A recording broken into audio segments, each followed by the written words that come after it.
Hello guys, welcome to the second part of our finding the center, foci, vertices, and covertices of an ellipse. So in our part 1, our given example is in standard form, but this time our given is in general form. So example number 1, we have 9x squared plus 25y squared is equal to 225. And number 2, we have 9x squared plus 16y squared minus 126x plus 64y is equal to 71. So let us solve first yung example number 1 natin. We have 9x squared plus 25y squared is equal to 225. So how can we find the center, the foci, vertices, and covertices of an ellipse if the given is in general form? So simply we are going to transform this general form into standard form to get or to find the center, the foci, vertices, and the covertices. So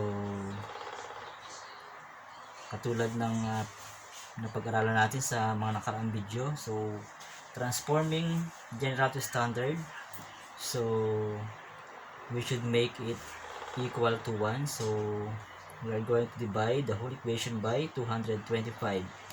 So magkakaroon tayo ng 9x squared divided by 225 plus 25y squared divided by 225 and 225 divided by 225. So we divide 225 by 225 to get this value equal to 1. Let us write the equal sign at the center. Okay, so let us simplify. So by dividing 9x squared by 225, so 9 divided by 225, so we can get 1 over 25, so we can get x squared over 25 and then plus 25y squared divided by 225, so 25 over 225, so we have 1 over 9. So that's why we have the y squared over 9 is equal to 1. So ito na yung ating standard form of an ellipse. So simula dito, the same procedure na gagawin natin yung aking discuss dun sa part 1. So susundan nyo lamang yung procedure para makuha natin ang center, yung foci, yung vertices, and covertices of an ellipse. So no need to explain how to get the different coordinates, because in our part 1 I already discussed how to find the center, the foci, vertices, and covertices of an ellipse when the given is already in standard form. So just follow the procedure in part 1 of our video. So this is the standard form.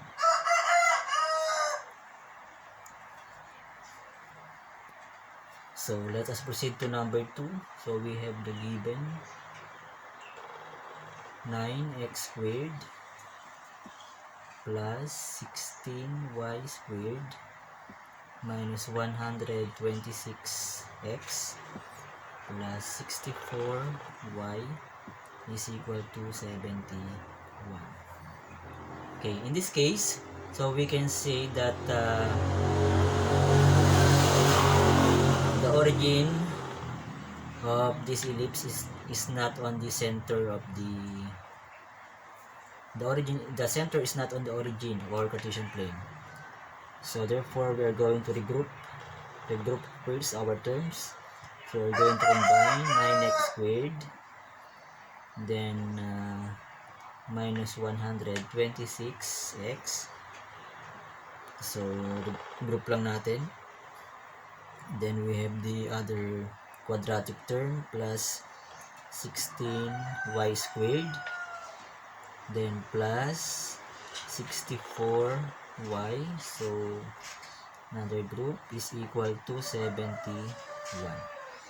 Then from this group, we can get the greatest common factor of 9 and 126 so that we can apply completing the square afterwards. So, hindi kasi natin pwedeng magamit ang ating completing the square kapag meron tayo ditong coefficient sa quadratic term other than 1. So, let us make it 1, yung coefficient natin ng ating quadratic term. So, by using the greatest common factor of 9 and 126, so, we have 9, then x squared minus, so we have 14x. Okay, so if we want to get the given, so 9 times x squared equals 9x squared, then 9 times negative 14x equal to negative 126x, then plus, so let us again get the greatest common factor of 16 and 64. So the greatest common factor is 16, then quantity, so we have y squared plus 4y. Okay, if we multiply 16 times y squared, so we have 16y squared, then 16 times 4y, so we have 64y is equal to 71. And then from this, we can now apply the completing the square. So we have 9 times the quantity of x squared minus 14x. So para makomplete ang square, we are going to add how to get the constant term. So 14, we're going to divide 14 by 2, that is 7, that is square 7 or negative 7, so that is positive 49. So yun yung ating pagkuha ng constant term sa completing the square. Ang procedure natin parang kung paano kuha yung 49, so divide natin yung 14 by 2. So, negative 14 divided by 2 is equal to negative 7. Then, the answer na negative 7 ay square natin siya or multiply natin to itself. So, negative 7 times negative 7 is equal to 49. Therefore, we complete the square. Then, plus 16. Following the same procedure, let us complete the square of this. Y squared plus 4y. Then, so let us again get the constant term to make it perfect square trinomial. So again, we are going to divide this 4 or this b divide by 2. So 4 divided by 2 is equal to 2. Then square natin yung 2 times 2 is equal to 4. Therefore, we have positive 4 is equal to 71. Then, we are going to add lahat ng ating dinagdag dito sa ating left side ay idadagdag din natin sa ating right side of the equation. So, we have plus yung 9 times 49. So, 9 times 49. Then, meron tayong another addition natin. That is 16 times 4 ang ating dinagdag. So, 16 times 4. So let us simplify now. Let us factor the perfect square trinomial. So we have 9. Factor the square of binomial. So we have x minus 7 squared. Then plus 16. Then the factor of this perfect square trinomial is y plus 2 squared equals 71. Then plus 9 times 49 is equal to 411. So plus 411 plus 16 times 4 is equal to 64.